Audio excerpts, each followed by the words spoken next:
Welcome in, everybody, to the Bare Knuckle Recovery Podcast. This is episode 31. I'm Tommy Streeter. This is Nate Moellering. As you guys can see, we've got two guests today. If you follow the page, you're probably familiar with both of them, Bob Springer and Emma Rosebrock. They're both part of our BKR team and our outreach team at Allendale Treatment, Fort Wayne Recovery. So we got them on today. We didn't really have a specific topic picked out for today, so I was scrolling through some emails that we've gotten over the last few weeks and a couple text messages that Emma received from somebody who listens to the podcast, and they were asking some questions, and they had some things that they wanted to hear us talk about. Mm-hmm. So that's what we're going to talk about today. The first one being essentially setting boundaries. Yep. Right? Setting boundaries with your loved ones, and we've talked about this quite a bit in the past, but I want to make sure that I read this properly. So setting boundaries in the way that we lie and manipulate was the other part of that. So talking about things that people who are in active addiction, say to their families, the ways that we try to manipulate them, the lies that we tell, and how oftentimes it's not really the person, like if it's your son or your daughter and they're lying to you and they're manipulating you, or, your husband or wife or somebody that you have a really close relationship with, this person really well, and that the things that this person is doing and saying is not them, like the things that I was doing and saying to my mom. In her mind, like I'm still this little kid, running around the house in my Spider-Man pajamas, like the stuff that I was doing and saying, like she knew that was not me. Yeah. But my brain was essentially hijacked by the drugs, which again, we've talked about that before. We'll talk about it again today, how that happens and what it really looks like. But she just knew that wasn't me. Right. And, that's something that all of us can relate to. So we'll just start there. I mean, Emma, since you got the question, if you want to start talking about that first, some of the ways that, what you were going through, what your family saw from you, and how, we talked about it before the show started, like that wasn't you that was doing and saying this stuff to your family. Yeah, a lot of mine resorts back to like my daughter. My parents had her and they would say like, come home for her, you know what I mean? Like she misses you. And like me on the other end saying like, I don't care, you know what I mean? Like I don't want anything to do with her. Or the big one I would use to like make people feel bad for me was like, she's better off without me, you know what I mean? Like she's safer with you guys just keep her. I would never say that now. Like now I would go through anything for my kid and to protect her and be there for her and hate being away from her. So when I was saying those things, I wasn't really thinking, like it's like we're talking, but our brain, we can't even think about what we're saying because our brain is just focused on like the next one. I need to get high. How am I going to get high? I don't even know what I'm saying to you right now because all I can think about is getting high. I would tell my parents, like, once they finally set boundaries, I was like, you're not coming home, like, no money, no, don't show up here, none of that stuff. I was like, I hate you, you know what I mean? Like, I could never do that to my own kid. Like, you guys are awful. And really, it saved my life. I just had to make it to the other side to be grateful for that and realize that. But in the moment, I was mean, like if So did they ever tell you that you couldn't come home, and this is after you had your daughter, that you couldn't come home and you said something along the lines of, I hate you, I would never do that to my daughter? Yeah. Yet you won't go home and see your daughter. Yeah. So that shows you just like how crazy we are in the moment, your right? Brain's hijacked. Yeah, it's 100% hijacked. And so since you love talking about the science behind that, like let's talk about what's actually happening in your brain. Why we say that our brains are hijacked? Well, what addiction essentially does is it takes the survival part of our brain and it reorders the actions that keep us alive, right? So for most people, like if you go, let's just do like a simple 1 through 3, you've got food, water, sleep, and then you can go down from there. You've got sex, you got all these different things, right? What addiction does is it takes that, if you can imagine, on a whiteboard, and it wipes it clean and it rewrites it. But it doesn't just put the drug in the number 1 spot. It puts it in like the top 3 spots and bumps everything down, not just to number 4, but like below number 4, right? Down to number 10. That's why you see people walking around looking like Skeletor, not washing their clothes, not showering, not taking care of their kids, not taking care of anything. but getting that next fix, right? And why do our brains work that way? Well, it all comes down to dopamine, which is the feel-good chemical, which is also the wanting chemical. And it's what kept us alive when humans first inhabited the earth. When you ate something or procreated, you would get a burst of dopamine, and it's the reward center, right? Like your body is rewarding you for doing something that's going to keep the human race alive. That's why we've been alive for thousands of years, and there's billions of us, because we have something internally that pushes us. What addiction is when that process breaks down, right? You introduce something that is not a part of the natural world in a sense, right? So a normal dopamine burst, like food has a dopamine rating of 50, sex has a dopamine rating of 100, where like methamphetamine has a dopamine rating of 1,000. Okay. So a brain that could be possibly deficient in dopamine cannot compete with a dopamine level of 1,000 being released instantaneously. Specifically, if someone is, an adolescent, which is where a lot of people start using substances, whether it's marijuana, whether it's cigarettes or alcohol. Marijuana is a gateway drug, but an even better indicator if somebody's going to go on to harder stuff is if they're using nicotine and alcohol as an adolescent, which probably all of us did, sitting here in this room. So essentially, that is why the brain breaks down, right? So the dopamine, like I said, is the feel-good chemical. So that is processed in the part of the brain that's known as the pain-pleasure balance. So pain and pleasure, same part of the brain, are processed simultaneously. If you imagine a teeter-totter and pleasure on one side and pain on the other, when you push down on the pleasure side, the pain side goes up, right? Not up in the sense that it increases the amount of pain, but up in the sense that there's more pressure being applied to the pleasure side, which is going to make you feel good, okay? Problem is, every time you push down on that lever, you need more and more for it to go down to the same level, which is called tolerance. Simultaneously, your body wants to remain in homeostasis, which means it wants to remain optimal for function. So a great example of this is if you run around, you start to sweat because your body wants to stay at 98.7 degrees or whatever the optimal temperature is for your body, for your organs and brain to function. So what the body does is it tries to balance that out by creating hormones in the brain that actually make you feel more down, right? For every high, there's a low. That's why you go out, you get wasted, you have a great time drinking, and then the next day you feel hungover and you feel depressed and anxious. That's your brain and body recalibrating, right? You've taken something out, it's trying to get back in homeostasis. So people get in this vicious cycle of building tolerance, needing more and more to feel the same pleasure they felt before. But also, when they aren't taking it, not only do they don't go to baseline, they go below baseline, which makes them feel worse. So that's why you see people who, when they're not on substances, look like they're miserable or act like they're miserable because they are.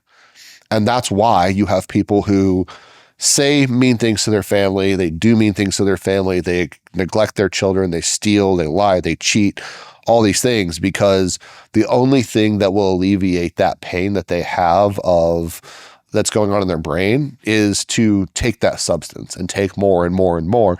And that's one thing we talk about. Addiction only understands one thing, and that's more. Yep. Doesn't understand no. Yep. So back to the teeter-totter and homeostasis, a couple of things that I always like to point out when we talk about that. Like we go into schools a lot and talk about that to kids. And so like you're pressing down on that pleasure center and your brain is releasing dopamine and endorphins and serotonin and all those chemicals that make you feel good. Right.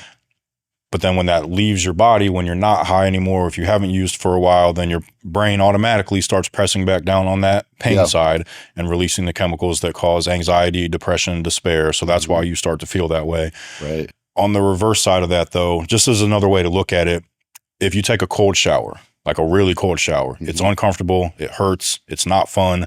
But when you get out, you feel rejuvenated and energized. So you're pressing down on that pain side when you're in the cold shower.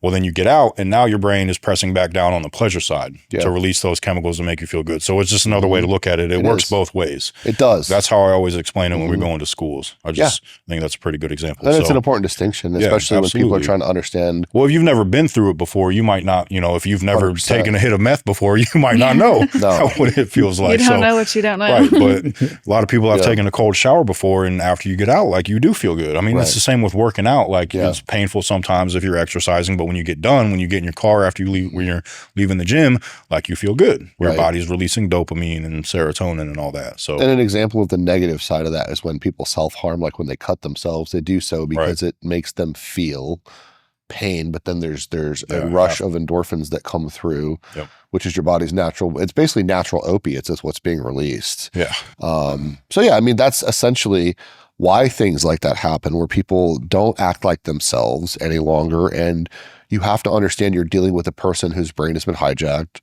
The front part of their brain, which is where the critical thinking skills are activated, is shut down. Right? They're thinking with their midbrain, which is essentially the fight or flight part of the brain. So when someone's craving, they're in fight or flight. They feel like they might die if they don't get high, right?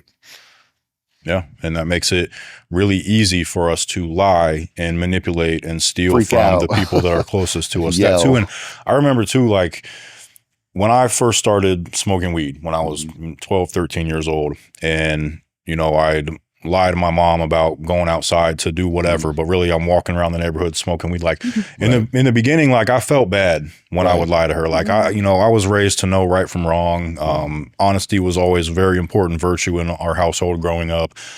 Even to the point where my dad would say, like, look, if you go do something stupid, like, okay, just don't lie to me about it. Like, tell me what's going on and like, we'll work through it. You know, we'll be there for you, blah, blah, blah. But if you lie to me, like, that's it. So when I was young, when I was just, you know, smoking weed here and there, like I would feel bad about it. But over time, it got to the point where I did not care anymore. I would lie to them about anything I had to. I would steal from them, you know, do whatever I could to manipulate them. And it got to the point where like I didn't really feel bad about it because in my mind, like this is what I have to do to survive. Like I have to go steal my mom's debit card out of her sock drawer because I heard her hide it there a little bit ago. And, you know, every time that I'd go to treatment and they'd let me come back home because I was sober for 30 days. And that's one of the other things that we're going to talk about later on is letting your loved ones come back home. But as soon as I would get that craving in my mind, like it was, I really did lose the power to make that choice. Yeah. And you reinforced it. They say, if you want to get really good at something, do it every day. Whether that's lying, whether that's getting high, whether it's stealing, our habits ultimately do define us, right? Like people often say, and this is important for families watching, they'll be like, oh, well, I'm tired of being treated like a scumbag or a piece of crap, or I'm just a piece of crap.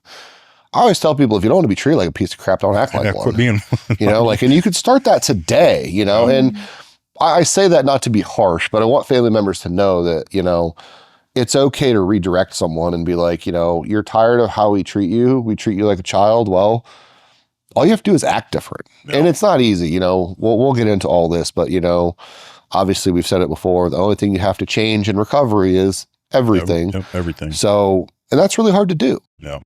So Bob, I want to hear from you. You had, and you've been very open about this, I know you wouldn't mind me saying this, but you had a very different upbringing than the rest of us did. You know, your home life wasn't great when you were younger. So when it comes to like lying to and manipulating your family, is that something that you really even had to do?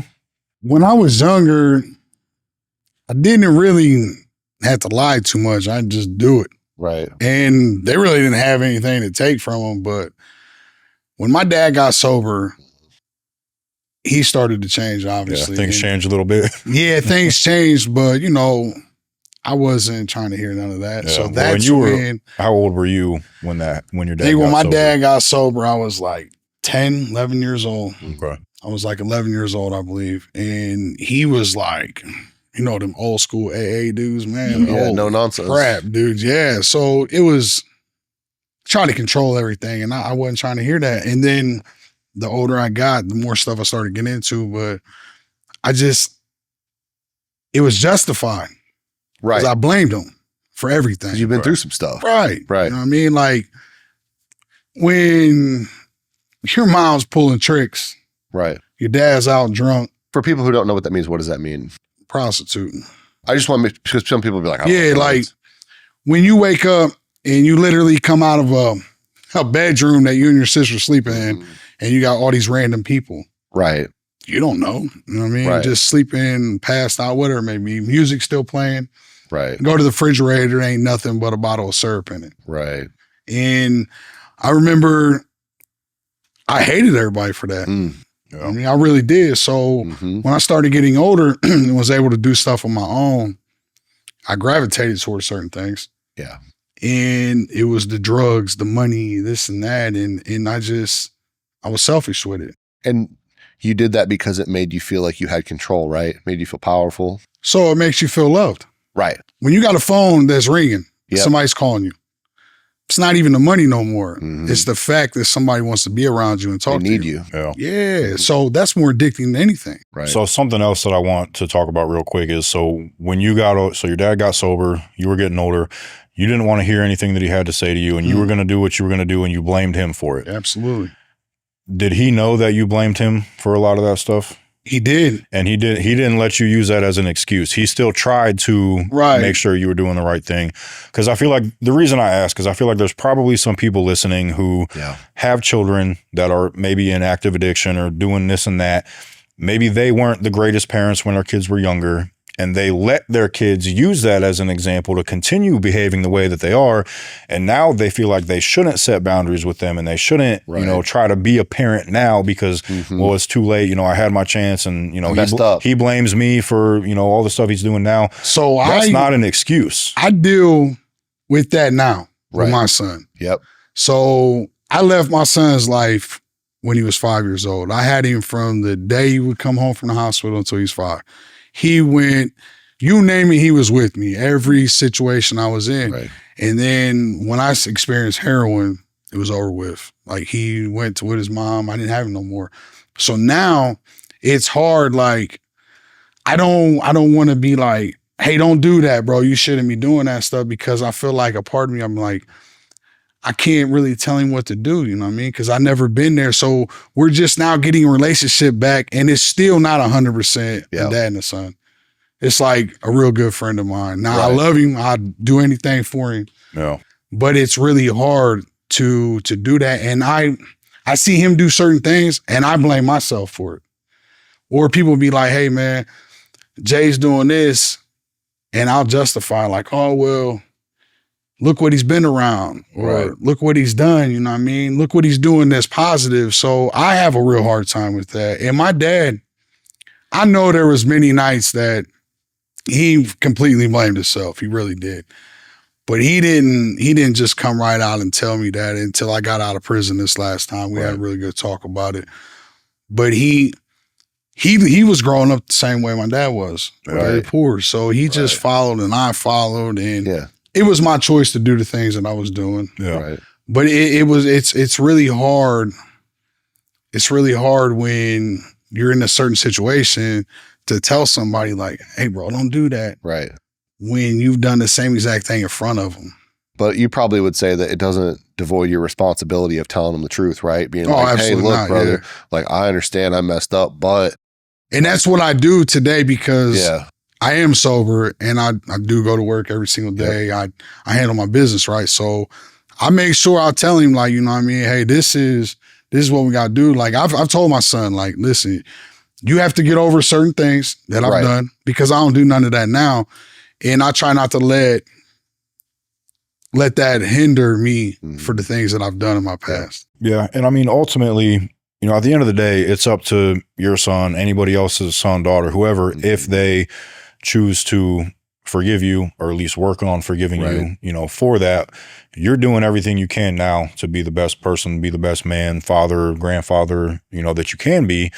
So I don't know. I agree with Nate. That doesn't mean that you don't still owe it to them to tell them the truth. Right. Even if they're doing something that you used to do, you don't do it now. Right. Even if it is something that you do still now, that you do now. Like, for me, when I was younger, like, my family drinks just like any other, family. It's not excessive or anything, but they're still going to tell me like, hey, you shouldn't be drinking. Like, it's not good for you, blah, blah, blah. You shouldn't smoke cigarettes. Like, to me, and I'm not a father, so it's hard for me to say, I guess, but for me, I feel like it's not really any different. Like, you still owe it to them to tell them the truth, and whether or not they want to take your advice or not. He's a grown man now. Mm-hmm. So, So my son told me, not this past, it was this past, no, it was the Christmas before, we had an open talk, and I've been waiting for this talk. Like, I knew it was eventually going to come.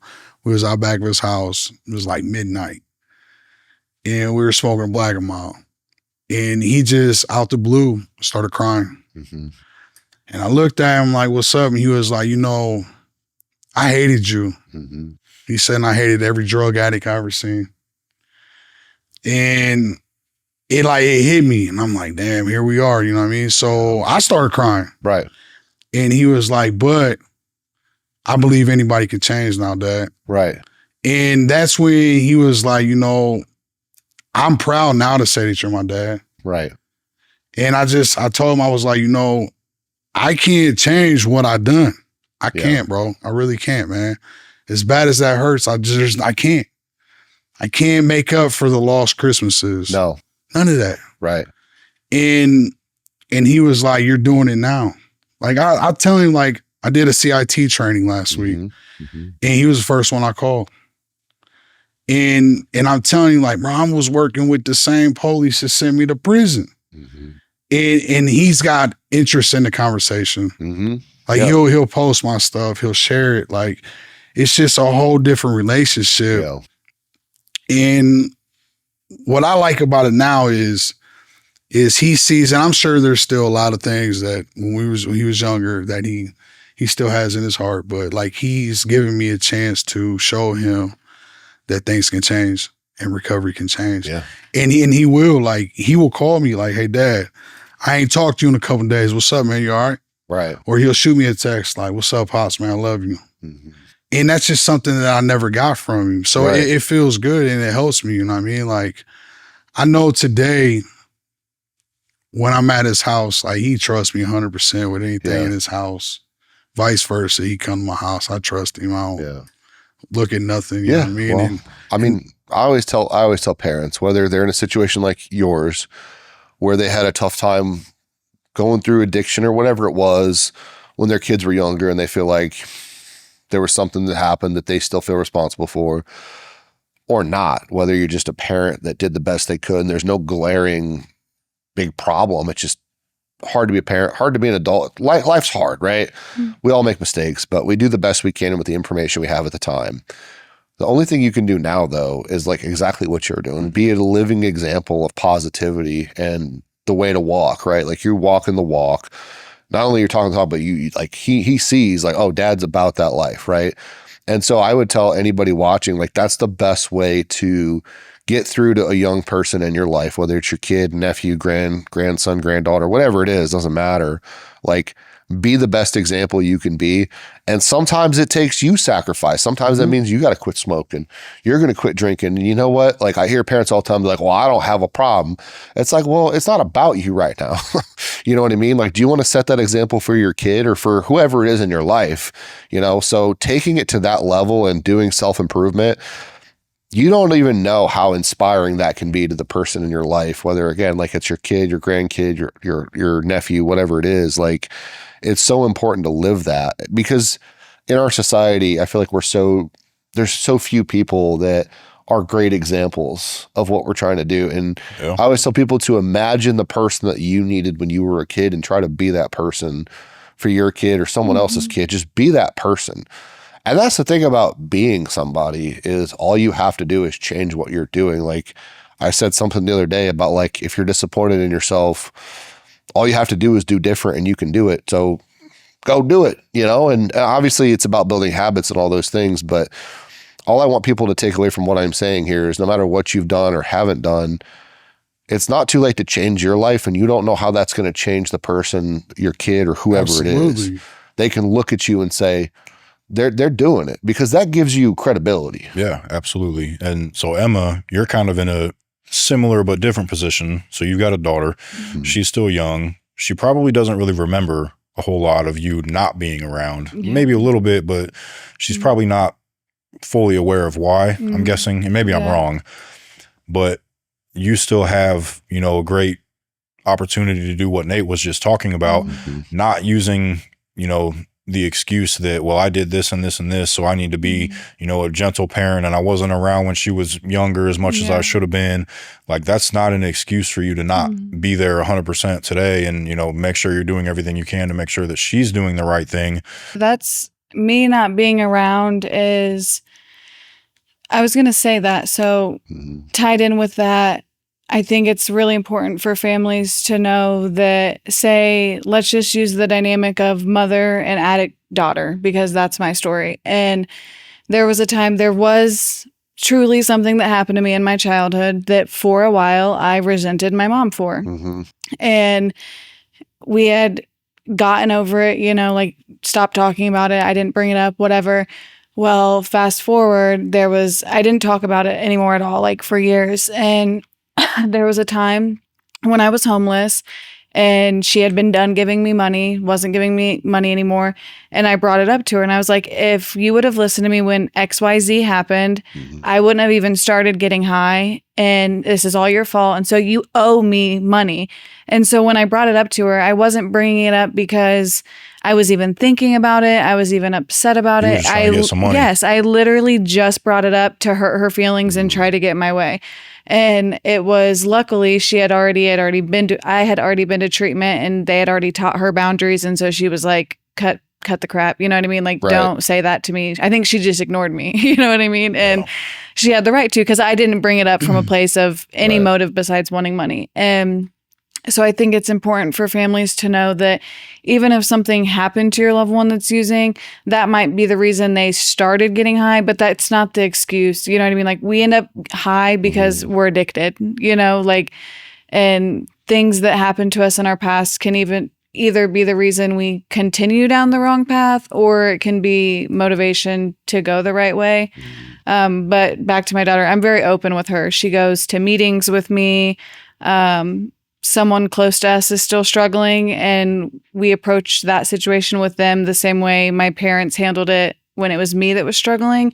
They're in treatment, so they're at the doctor because they're sick, which to a 6-year-old isn't really a lie, because we are sick when we're using. And so she doesn't know like what heroin is, or you know what I mean? Like, the stuff she doesn't need to know, she doesn't know. But that's my approach with her, is just staying honest with her. And if she tries to come at me as a teenager, like, well, you did this, this, and this, I'm like, you weren't even old enough to remember. You know what I mean? Like, we're not letting that fly around here. And one thing I want to say about what you said to your mom, she took it in stride, but I want parents out there to know it probably did hurt her.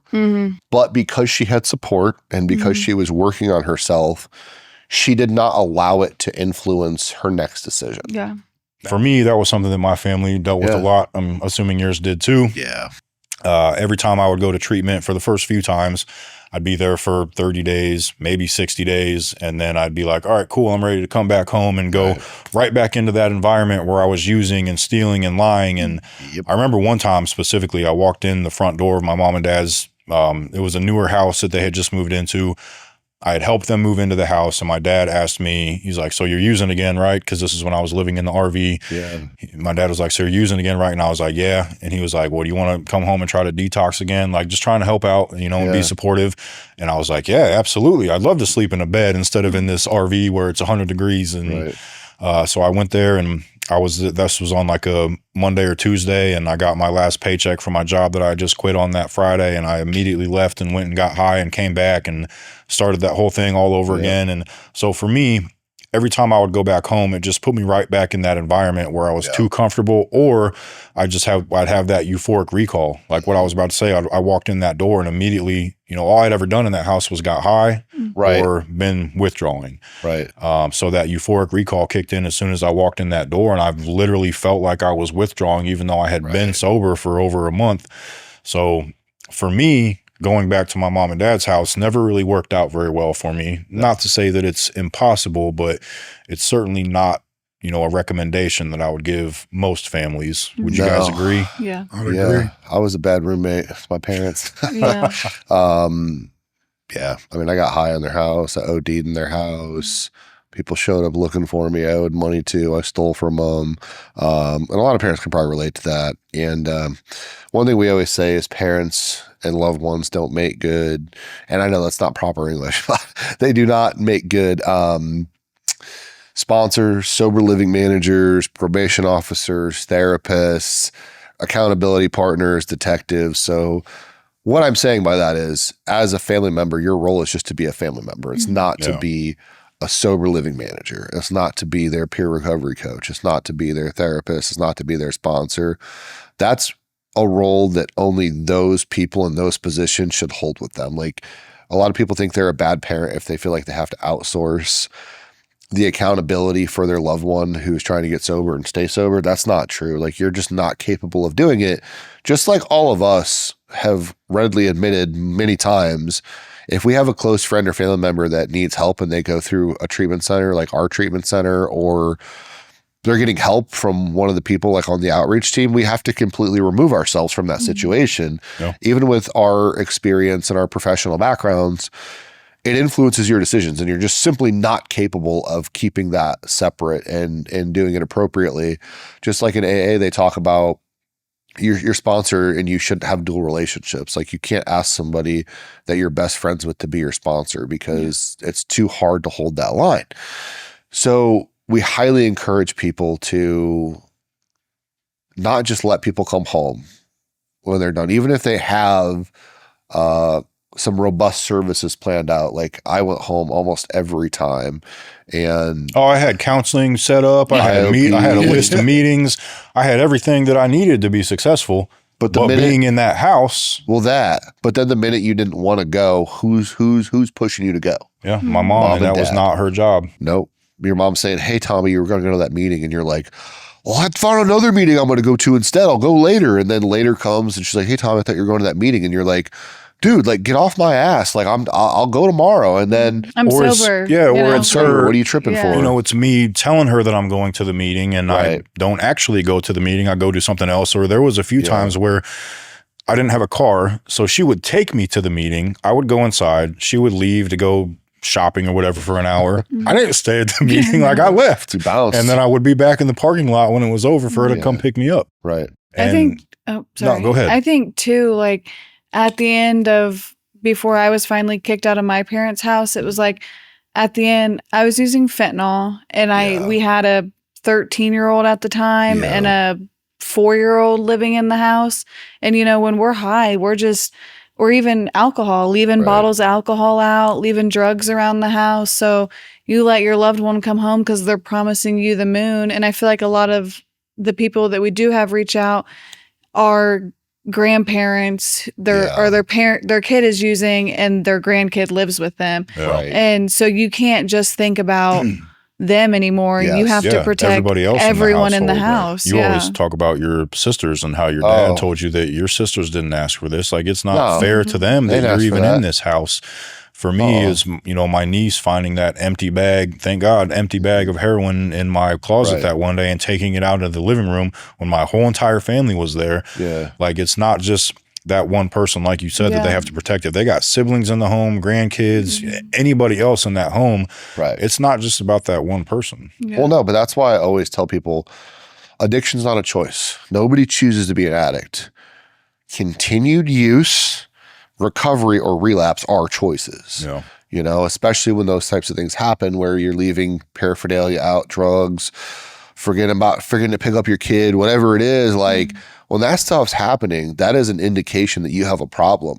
And then you have a choice whether to get help or not. And that's where the family comes in, where, again, I've said this many times, my family would present me with choices and be like, listen, you don't have to go, but you can't stay here. Yep. So here are some places we found that will take you. They'll take care of you, but you can't live here. We can't do this anymore. Like Tommy said, they'd be like, we didn't ask for this. Your sisters didn't ask for this. Our neighbors didn't ask for this. Like, that's why I'm big on accountability and not protecting people from their consequences. And I understand so many people are watching and saying, but Nate, if they leave, they might die.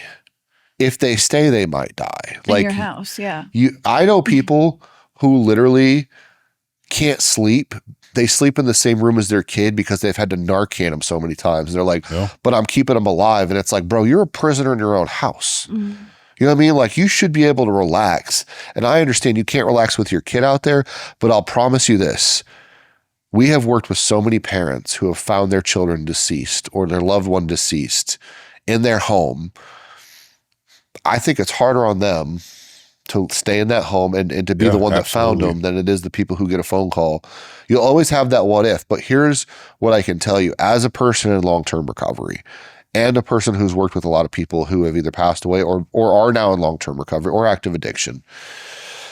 As long as you try everything you can to get that person help, and look, even God doesn't mess with free will, right? So you present the options, you do your homework, and I'm a big proponent of like, you looking it up, figure it out, find some good places, if you're a spreadsheet person, put together a spreadsheet, put together a slideshow, whatever you want to do, present it to them, but don't feel bad when the rubber meets the road and you have to say, but I can't do this with you anymore. Yep. That is the hardest thing that I deal with. Is talking to moms. Yeah. I promise you, they're like, oh, I need you to do this, Bob. Get this for my son. He's a great person. But then when you say, well, this is what you should do, they're like, well, I don't know if I can do that. Right. I mean, eventually you're going to be planning their funeral and that's going to be even harder. Right. Yeah. Like, and I mean, we know it's hard. Like, I know that's the hardest thing my mom ever did, and your mom and your mom and your mom. Like, it's not easy. It's not ever going to be easy. But like you said, I think it has to be easier to go that route than to be, my mom would have found me dead in her house. Yeah. Your mom would have found you dead in your mom came into your room at night and put her hand on your back to make sure you were breathing. Yeah. She couldn't sleep more than an hour. My mom and dad found me overdosed on the floor. Yep. Like, and once they decided that they weren't doing that anymore, I think it really was a lot easier for them to sleep. And again, they're still waiting for that phone call every day. It's still horrible. But that phone, I have to imagine receiving that phone call is better than finding me on the ground. Yeah. So that's what my mom eventually said to me. Like, I would rather get a phone call than you die in my bathroom. Right. Mm-hmm. And that was the truth. They're going to feel that responsibility. Like, I let this happen in my house. Like you said, staying in that house after something like that happens. We know multiple families who have moved out of their house after that happened. But that's why my parents. Go ahead. They couldn't stay there anymore. I mean, you already said it. Well, even if your child's still alive, like that's why my parents couldn't have me live there, because every time I go to the bathroom and I'm in there for more than 5 minutes, they're knocking on the door. Hey, what are you doing? Nothing. I'm going to the bathroom. You know, and it just caused discord in the home, and it caused a lot of frustration. And when we say easier, that's probably not the right word when we're talking about finding your loved one versus getting a phone call. None of it's easy, and we're not saying it's easy, but it's different. Yeah.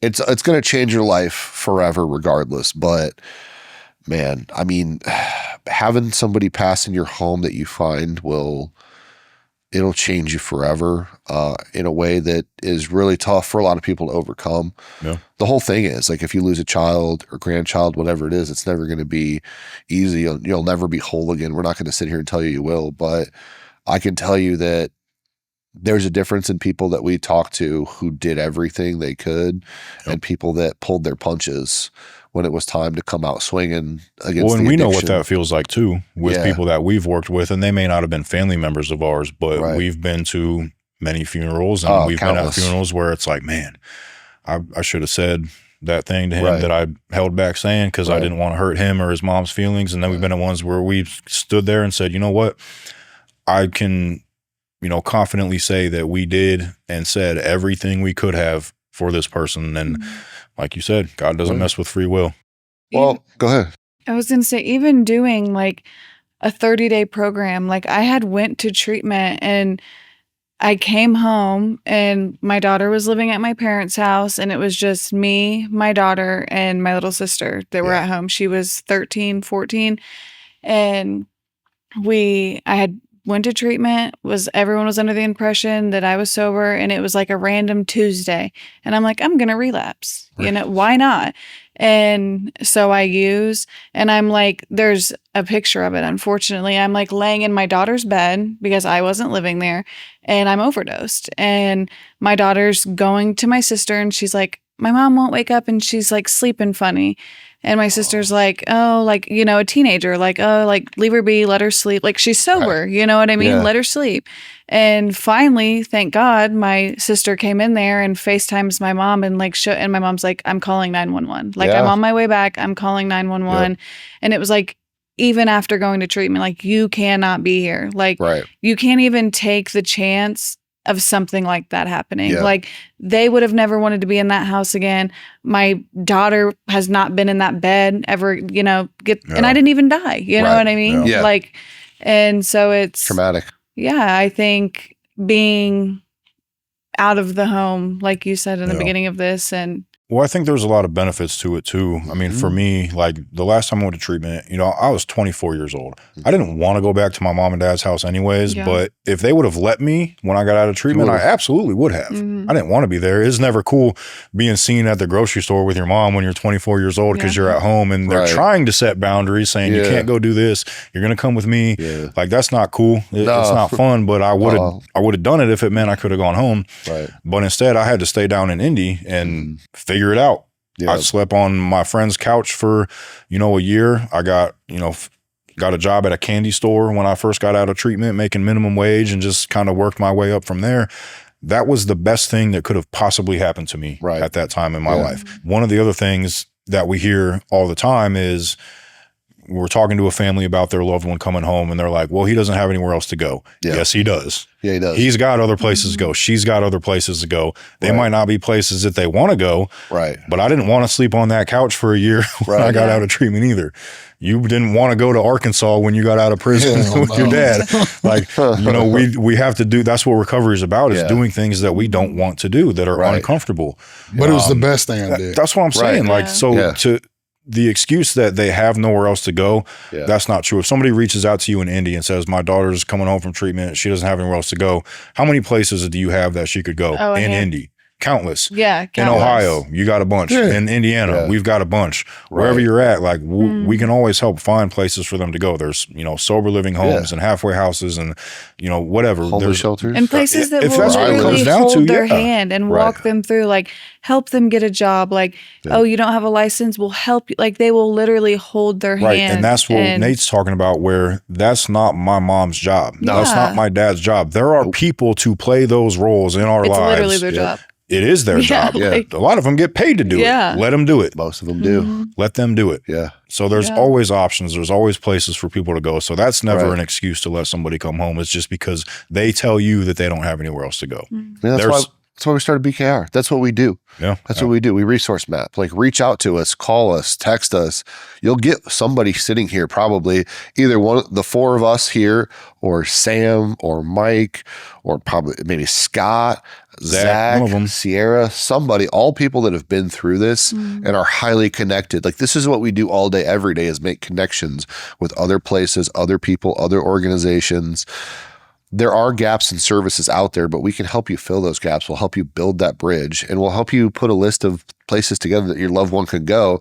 Like Tommy said, they might not be ideal, but listen, when you're in that state and you're that broken, you kind of just have to go with what's available. Yeah. You can get sober anywhere. You got sober in prison, basically, right? I come home sick, right? But going to Arkansas gave me a relationship with my mom.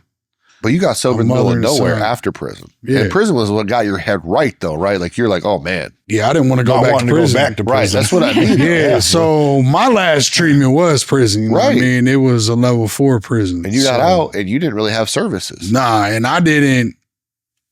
I'm glad mine went this way because I can tell you like it was yesterday exactly what the sickness was like. Right. Yeah. And I've been sick off everything, but this Suboxone kicked my ass this last time. Yeah. So I remember it. I didn't have no treatment center, no medical detox. It was my dad of all places. You were mowing the grass. It was horrible. Absolutely horrible.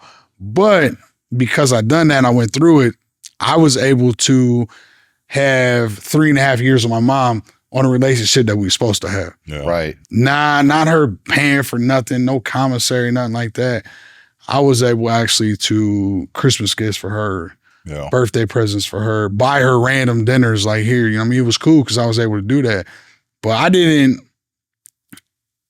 have a medical detox to go into. You know what I mean? Well, and that goes back to kind of what I was saying before about, so that first week when you started to feel better, once you got, the month or two that you were detoxing from Suboxone down in Arkansas, once you started to feel better, you start telling yourself like, man, like I got through that. If I can get through that out here with no help, like I can do anything. I can do all of this stuff that I never thought I could do. I can get a job and hold it down, and it might be a factory job that sucks. Yeah, but first, I did it.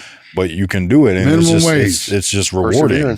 The best thing when I really seen it was when I went to get a car, and my dad's like, I wouldn't do that. I do it the right way, and I'm like, man, I need a car. He's like, get your license. I'm like, I was child support. Telling it's not gonna happen. Well, I called. The lady was like, I'll release your license, pay the reinstatement. Right. But you did it the right way. Yeah. And I had the money. It sucked because it drained my bank afterwards, but I had the money. So that was when I started thinking like, damn, I can do this. Yeah. And since I got out of prison, I've paid my way.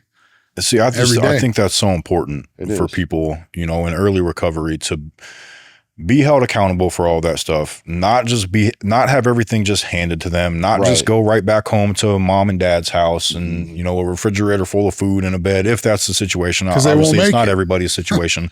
Yeah. But it was mine. And for me, like, I had to go through all of that and figure it out. I say on my own. I had help. I was going to meetings. I was going to therapy. I just mean I wasn't relying on my family to do all of that stuff for me anymore. And it was just super rewarding for me to realize, like, you know what, I can do this. Oh, it's like focus on a hand up, not a handout, right? Like, we're not saying don't help your family. Like, if you got to help them buy a pair of work boots for their new job, cool, right? But like, that's something, but like, don't pay all their bills or nothing, anything like that. Because like you said, Bob, like, and we've all been there, like going through the struggles part of it, and because you build resiliency. That's what recovery, that's the thing is, like, if you don't go through hard stuff, people come to treatment. And that's life too. Well, it's people not come just to treatment. They're like, there's people here that are annoying me, man. I got to get out of here. I'm going to use. It's like, you think you're never going to come across. No one's ever going to piss you off at Walmart. It's going to happen, like, bro. We got to work on these things because all we've ever done is numb. We shoot up, we drink, we smoke, we do a line to the head, whatever it is, because we just escape everything. And that's the problem. Is like in recovery, you got to face it, and you got to face it raw. Like, you don't have any buffer. You know what I mean? Like, you're out here just raw dogging life. Like, no dope, no alcohol, no nothing, man. Like, just hitting it head on. And that's so intimidating for people. But the thing is, like, you can do it, man. You really can. If the four of us sitting here can do it, you can. I'll tell people I lived in addiction for 20 plus years. Right. This month on the 22nd, I got 5 years sober. Yeah. So I'm learning the sobriety thing. I know pain and misery. We're best friends. Right. But I'm learning different things. And I think a lot of it was my dad making me pay gas to work. And I felt better after doing that stuff because once I started doing certain things, like you said, like my dad allowed me to stay at his house, but I paid him rent he charged me from the very first day, and that's until the day I left. But he made me do all that stuff. I bought the groceries with him, and that's what helped me, man. I didn't have, before it was all, you can go ahead, come in here, and I'd mess it up, bro. Overdosing in their houses, selling drugs out of their house. Back to the pain pleasure center on our brain. It sucks having to do all this stuff, but once you do it, it feels good. It does. And there's one thing I want to tell parents out there, because a lot of parents are sitting there saying, well, this all sounds well and good, but my kid's not ready. What do we say about people that aren't ready, Tommy? You'll never be ready. There's never going to be a day where he wakes up or she wakes up and decides, oh, today's the day. I'm ready. Yep. You don't have to be ready. Recovery is not for people that want it or need it or that are ready for it. Recovery is for people that just do it. Yes. Put one foot in front of the other. Do the hard work. Do the stuff that you don't want to do. If you can't do that, I'm sorry, but you're not going to be successful in recovery. And I mean, that's so true for all of us, because we all would wait for God to come down with a sign, say, congratulations, you hit rock bottom.